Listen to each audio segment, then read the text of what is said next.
Hi, this is George Cal, and welcome to Our Highest Work. This is a video series where we are exploring ideas for spiritually based business success. Today, I am happy to announce that I have begun working on a project called the Mindful Marketing Manifesto. Let me know what you think of the name. In fact, name is a work in progress.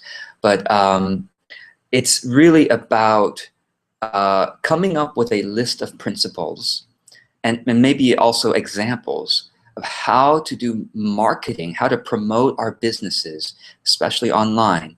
But I think this can cross over to offline as well, in a way that we will not regret, in a way that we will truly be proud of how we market, and in a way that patterns a better society. Okay, and so the reason I hope you will watch this and get involved is that I know that you are here watching this because you want to take the high road in your business. You want to do business in a way that aligns with your conscience, that expresses your highest self, right? And it's hard to do business in the world today where there is so much deception, there's so much hype in marketing, there's so much manipulation going on. Truly, that's what we're going to partly talk about today. And the fact is, if you want to make money, it's easy to make money if you're willing to deceive and hype things up and manipulate, truly. But the fact that you may be having, some of you may be having a hard time making money is that you're not willing to deceive to the level that some others are deceiving. You're not willing to hype things up to the level that some others are. You're not willing to manipulate like some other people are doing. And so what happens then is we need to find a way that doesn't deceive, hype, or manipulate, and yet works. And part of how it makes it work is that we need to support each other.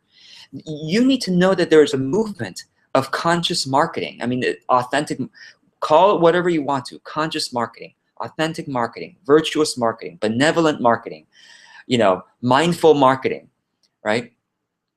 Ethical marketing, call it whatever you want. There is a movement of people who are truly trying to do the right thing because they know that doing the right thing is more important than making money. Okay, trying to do the right thing and trying to make a living doing it. And if you give your energy to this movement and connect with this movement, all of us in this movement can support each other's businesses. We can refer business to each other because we know that we are the good guys. We are the ones who are doing business and marketing in a way that it's patterning a world that is truly one that it's going to work for all. It's going to work for everyone except for those who are deceiving, hyping, and manipulating. All right. So, and also, I hope you'll watch this video because you have examples to contribute. You are subscribed to emails that sometimes, to email newsletters that's probably sometimes disgust you, what they send. Or you see things on social media that are so hypey or whatever, hyped up or whatnot. So you have examples to contribute. So I hope that as you watch this, start writing down examples that come to mind and send them to me so I can put it into this manifesto. And you also want, I think this video is also going to be helpful for you so that you can get ideas to do business in a way that truly creates a better world. So let's get going. Final thing I will say is this. Life is incredibly short. I should say this incarnation, this life is incredibly short. And you are here, if I may be so bold to say, and when I say you are here for something, I mean all of us are here. The universal human purpose is here to grow in virtue of wisdom and compassion. And that's why we're not here to make a living. We're not here to make money. We're not here to make sure we're comfortable or secure or all these other things. I mean, those are secondary purposes. Those are purposes that, as we make a living, as we get comfortable, as we become more secure, the doing of those things is supposed to lead us to virtue. It's supposed to lead us to diligence and patience and honesty and courage, humility, patience, kindness, all those things. But the activities themselves are not the purpose. And so let's remember the purpose so that we can do our activities going in the right direction. So, all right, the first principle of mindful marketing, okay, is we are talking primarily about the golden rule. The golden rule is something that has been true in all religions and in all, today's the psychological studies, everything. The golden rule is true. If you do things in your life and in your business that you believe are right, that you would want other people to do to you, and if other people did the same thing you did, you were thinking about doing, and you'd be happy that they did it to you, then do it. But if you're about to do something that you're like, it's not something that I would want everyone to do, it's just something that I will do because it's an advantage that I can have, that if I deceive in this way, if I manipulate in this way, I can make some money doing it, but I hope that other people don't do it to me or my children or my grandchildren. Okay, then don't do it. It's primarily about the golden rule, and that's the simplest way of thinking about it. If you seriously, deeply contemplate the golden rule and ask yourself that question, would I want this thing I'm about to do done to me and my spouse and my mother and my father and my children? Would I want this done to them? Would I want this done to my best friend? Would I want this done to my nephews and nieces, grandnephews and grandnieces? And if the answer comes back, no, probably not, then don't do it. Then ask yourself, well, what would I want to have done to them instead? And do that in your marketing, okay? So let's flesh this out. How do we actually apply this? Well, one of the first rules is honesty. No deception or misrepresentation. One of the ways that businesses and marketers misrepresent is they make big promises. And maybe you've even been trained in marketing. You got to make big promises so that you wake customers up to how great your thing could be. Let me ask you the question. What do most customers and clients experience by using your product or service? What most of them experience is what you should be talking about in your marketing. There is a very dirty truth, dirty secret, I should say, that's not being told, especially in my industry of business coaching, business marketing. You see a lot of marketers out there saying, oh, buy my program, you'll earn 6-figure. It's the 6-figure this, 6-figure that, or now it's 7 figures, right?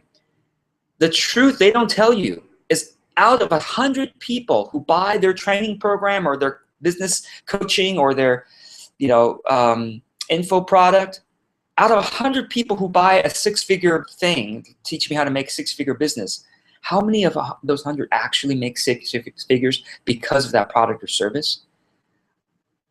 Because I know the industry and I've talked to people like them, okay? And I am one of those people. Well, not anymore. This is not true for my current service, but it was true for my previous info product and info products of every partner that I've ever worked with. The numbers out of 100 people, how many actually achieved the success that's being marketed to? Somewhere between 1 and 5 out of 100. So 1 to 5% are actually, okay, there's a famous, Tony Robbins said something famous, which is he knows, and this is another dirty secret most people don't know, and this is not just Tony Robbins, but everyone who is like him selling advice, okay, selling personal improvement advice. He says that he knows that 95% of people who buy his products are not even going to crack the wrapper. And I have also bought Tony Robbins CDs and DVDs, and I haven't opened them. I was given it to them by a friend, but I never opened it. And so I'm one of the 95%. But let me ask you, how many personal improvement or business training products and services have you bought and not really used? So the numbers are shocking. So Tony Robbins says 95%. That's not true for even my previous service. I would say that probably around 50 to 60% of people actually used it.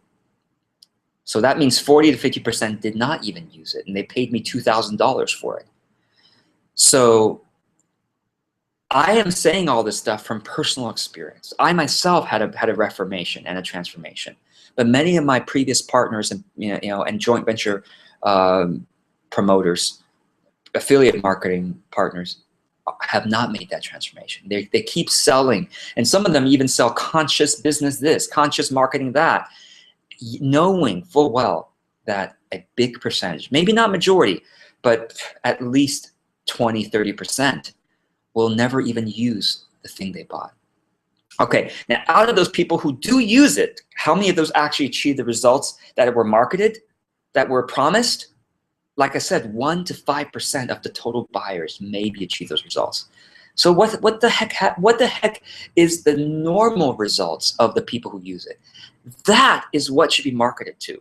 And now someone might say, well, George, but if I market it that way, then people aren't going to buy my thing. Well, that means you've got to fix your service. You've got to fix your product so that it is really that good, really worth selling, or lower the price of your product or service so that you are talking about normal results, and instead of charging $1,000 for these results that are really it's really worth $100, the results that you're charging for.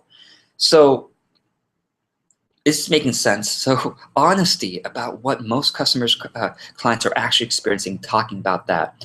Who should not be buying it? So if you look at the people who are buying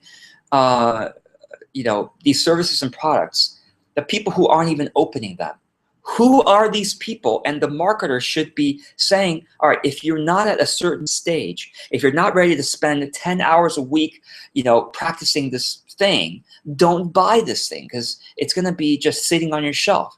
You're not going to use it. Now, that takes an honest marketer, because marketers and business owners, I don't care if people buy it and don't use it. That's their problem, not mine. Well, that's not what the mindful and virtuous business, that's not what the benevolent business owner says. And that's not what, again, I believe that there is a life after this one.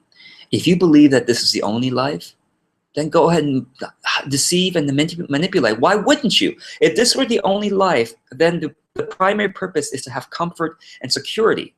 And to have comfort and security means do whatever you need to have comfort and security. And let me tell you, it is easy to deceive, manipulate, and hype legally, because I did that for several years. It's easy to do that legally, and people won't even come back. And as long as you have a refund period, and you say, well, no, you're outside the refund period. You can't. And we're all in our legal. They can't sue us or anything.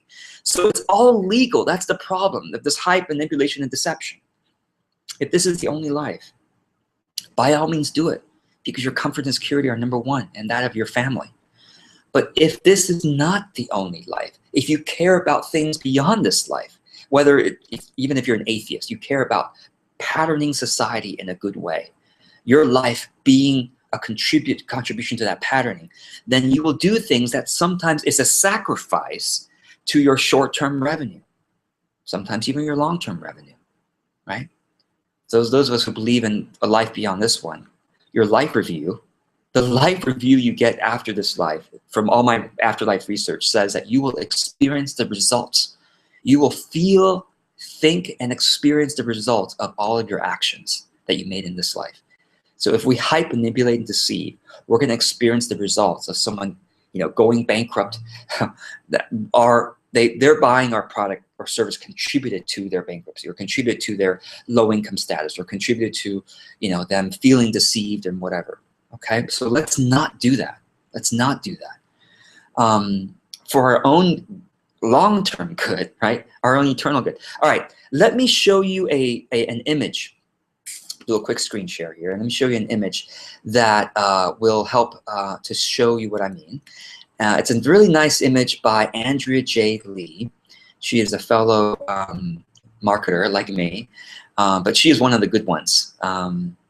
And she created this image, and you can see it on the screen now. Proof, promise, and pricing. The intersection of these three is ethical business behavior. And I like it. It's not perfect, but it's a really nice framework to think about. It's a very simple way of thinking about it. So what is the proof of what your service product does for people, for customers or clients? What's the proof? And if you don't have proof yet, give your service or product away for free until you have proof. or do it for a very low price until you have proof. And then you can say, well, how much are these services, how much do these results go for in the market? What are people willing to pay for these kind of results that I'm getting? Okay. And then the promise is, well, I don't even think the promise circle really needs to be here. It's really proof and pricing. What does your service and product really do? And what are people willing to pay for that kind of results in the market? That's it. For example, my business coaching, I help people, the results I get for people is that after years of, or months or years of procrastinating on their launch, I finally get them to launch their service or product. And it's a big deal because it's a big breakthrough for them. Or after years of buying, maybe sometimes dozens of business trainings and being overwhelmed, I finally help them come up with a simple plan that really works to get them new clients, right? So that's like, all right, well then, how much is my thing worth in the market? Well, I could say, well, now that they've launched their business, well, let me give you another example. Like let's say a relationship coach who says, well, I help people save their divorce or save their marriage so that they don't have to get a divorce, okay? So that's the proof of what they do. Well, how much is that worth? Well, some unethical marketers say, well, gosh, you should be charging people, $100,000 for your service because, if they save their marriage, that's probably worth $200,000. And but it's not what's in the market. It's not ethical pricing, and plus very few people, if none, are going to take you up on buying $100,000 of your service, right? But if you help people save divorce, it's worth a lot, but in the market, maybe it's worth $150 to $200 a session, something like that. You see what I mean? So proof and pricing. Promise is basically, what are you promising? This is kind of your marketing, your promotion. Knowing what your results are, talk about those results. Talk about those results, and therefore price it accordingly to what the market is happy to pay for those results. Make sense? Okay. I'm gonna stop my sharing now and go back to my notes. Now, I know these notes, I'll tell you, the way that I create ideas is by talking them out. I guess I'm extroverted in that way. I'm also introverted in many other ways, but I'm extroverted in terms of how I create my ideas. So I'm actually sharing new ideas that you're hearing for the first time that's come out of my brain. And after this video, eventually it's going to be transcribed into an article that can be read. But right now you're hearing some new ideas here. So again, in your marketing, ask yourself, what can you really promise? Okay, what can you really promise at every level of your website, your emails? What can you really promise? Okay, pricing. Let's talk a little bit about that. If you want to really create results first, so you can see what your service does for people, it's okay to give your service for free to your friends and your family first. Or do it at a low price. Do a pilot program price, a low price that people go, wow, what a good deal for what could be these results. Now you could be clear with people here. I'm new to doing this. My aim is to help people get these results, but because I'm new to doing this, I'm willing to charge this very low price to get some case studies, some testimonials. Also think about pricing from the bottom up, meaning if you have several services, you can have several services. You can have a service where you only spend half an hour with people, okay? And in the half an hour, you're focused on one particular change in their life, a very specific transformation you believe you can help them create in their life, a small, narrow transformation, okay? And then you charge just for a little bit of that. And then once you get really good at making that small, narrow transformation, you can make another transformation, another part of change, and then another change, and then another change, until eventually you have a package of changes you help people create, and that package is worth a lot more, okay? So I saw, and let me tell you, the opposite of doing this ethically is to sell people unlikely dreams, as I've already said. I'll give you an actual example that I saw. I'm not going to say who this came from, but this is a quote from this person's website.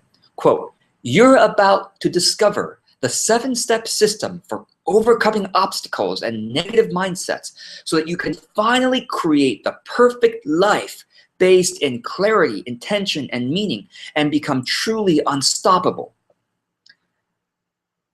All right, how many people who buy that 7-step system create a perfect life? All right, based in clarity, intention, and meaning? Probably extremely few. So why is she promising that? Well, she's promising that because it sells. Again, she's doing it because she cares more about her own comfort, her own security, or her own revenue than caring about the people who are spending their precious life energy, known as money, okay? If I manipulate you to buy from me, I'm more comfortable, but then you have spent some of your precious life energy, your money, right? Because I sold you some unlikely dream. Do you see the difference there? As a person who wants to do right, I should be caring about you. Like, okay, if you're gonna spend your precious life energy with me, I wanna make sure that is totally worth it. Not just chances are you're not gonna use it, or chances are if you use it, you won't get these results. So, all right, honesty, okay? The next thing I wanna talk about is double meanings. And the rest is I'm gonna go through fairly quickly because it's pretty self-understood after what I've just talked about. Double meanings. It's very easy in your emails and in your website to start talking about things that you think, well, it could mean that, but it sounds really good and it could mean that, so I'm gonna say it, right? I saw a famous internet marketer who put up an advertisement. He's a very famous internet marketer who is well known in the internet marketing industry. He put up an advertisement. It says, help needed, help needed. Okay, and like, wow, this famous internet marketer needs my help? Wow, okay, so I clicked on that ad. And then, first of all, you go to a page that says, I need your help. Put in your email address. Okay, I'm like, okay, all right. Put in my email address. And then next, I find that he needs my help by basically me answering some questions about his next product. He's not needing help. He's basically doing a product creation survey. And it's basically, it's a double meaning. Oh yes, you could say that I helped him out, but not really. It's not, help needed. Sometimes people think, well, maybe it's a job, right? Help wanted, help needed. So it makes it feel like I kind of got tricked into it. And so that's what the double meaning does, is it makes people feel like, I kind of got tricked into it. And in the internet marketing world, sometimes people laugh it off like, oh, that guy is so tricky, so clever, got me to do this. But it's not to be laughed off, because that means we don't really trust them. It's like we're always questioning whether it's a double meaning. And so it's just, let's stop doing that. Let's be straightforward and say what we mean and mean what we say, okay? Another one is false personalization. Have you ever gotten an email? It says, dearest George, dearest Jennifer, dearest Susan. And then it goes on, and then you're like, wow, it's so nice that they wrote my name. Yes, but they are using mail merge, where their mailing software got your name and out of also another 10,000 people's names, and they put your first name in the dearest first names field, and they wrote the letter. And it's like, somehow I feel like I can't trust email anymore. Did you see what I mean? So it's like, are we working and marketing in a way that's eroding trust in society? And why would we do that? Well, because everyone else is doing it. If we don't do it, we won't make money. Okay, do you see how it all comes back to, do you care more about your own comfort and security, or do you care about repatterning society towards a higher road? And I'll tell you, it works if you don't do false personalization. I haven't done false personalization for 6 years, and I had a very successful business. Now I did manipulation in other ways, hype in other ways. Now again, when I say I was a deceiver, a hyper, a manipulator, my clients, even those who bought my stuff previously, would say, George, you're one of the good guys. But I have a really high standard. So I didn't do a lot of these things, and still I had well into the 6-figure business. So you don't have to do these things. Instead of saying dear, a first name field, I just didn't use that field. I just went right into my email. So whenever you get an email from me, right, you don't see dear Kay, dear, Nebsa, dear, Charisse. You don't see that. I just go right into the thing. I don't try to trick you into thinking I'm writing you personally. If I'm writing you personally, I will say that, dear Cherise, or hi Cherise. You see what I mean? So let's be honest about our emails. Another false personalization is, your call is today. Your webinar is today. What do you mean your webinar? Is it your call with me? Do you see my, like, a lot of tricking people into thinking, wow, it's something personal. And Jeff Welk, I mean, a lot of internet marketers, I shouldn't mention names, a lot of internet marketers teach us, write as if you're writing to a best friend. No, I'm not writing. You're not my best friend. I'm not writing to you as a best friend. I'm writing to you as someone who has subscribed to my email, who wants great content from me, period. Let's be freaking honest about it, okay? If I'm writing to my best friend, I'll write to my best friend, right? Okay, no manipulation. One of the manipulative tactics is psychological pricing. $99, $97, $47. Do you know why people do that? It's not, well, because it works. If people buy it because of those numbers, well, you know why it works? It's because they're tricking you. $97 sounds less than $100, and it is a psychological trick that confuses your mind so that it's hard for you to go, well, $100, do I have that in my budget? It's much easier to think, $1,000, do I have that in my budget? $1,500, do I have that in my budget? Than $14.97. Oh, it kind of tricks us. Oh, it sounds so low. You know, 97, that means it's not, it sounds like a low price. It sounds like I got a discount. No, it's $1,500. See, that's what I charge. So I'm like, I tell you it's 15. I could have made more sales if I said it's $14.97. I promise you I would have made more sales. But I sacrificed my sales because I want to do right by people. Do you see what I mean? And I want my life review to be one where I'm like, you know what? I did the right thing. And I'm living fine. Remember, I always say in these videos that you will be taken care of. I promise you. If you're not meant to die, you will not die, okay? God will take care of you if you do the right thing.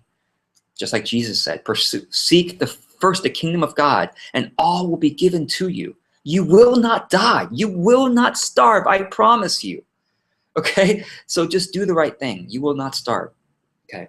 The ends do not justify the means. The means are more important than the ends.